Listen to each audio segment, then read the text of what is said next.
Hello everyone, అందరు ఎలా ఉన్నారు? Welcome back to Vinisha's home journal. ప్రతిసారి నేను చెప్పడం కాదండి, ఈ కర్రీ తింటే మీరే చెప్తారు చాలా చాలా బాగుంటుంది, చాలా బాగా వచ్చింది అనేది. ఎలా చేయాలో చెప్తాను.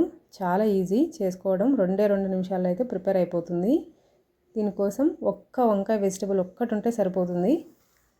ముందుగా స్టవ్ ఆన్ చేసి ప్యాన్ పెట్టుకొని, దీనికి ఆయిల్ కొంచెం ఎక్కువ పడుతుంది కాబట్టి 5 నుంచి 6 స్పూన్లు ఆయిల్ వేసుకున్న తర్వాత, ఆయిల్ బాగా హీట్ ఎక్కిన తర్వాత వంకాయ ముక్కలు కూడా యాడ్ చేసుకొని కొద్దిగా పసుపు సాల్ట్ కూడా వేసి వంకాయ మెత్తగా కుక్ అయ్యే వరకు కుక్ చేసుకుంటే సరిపోతుంది.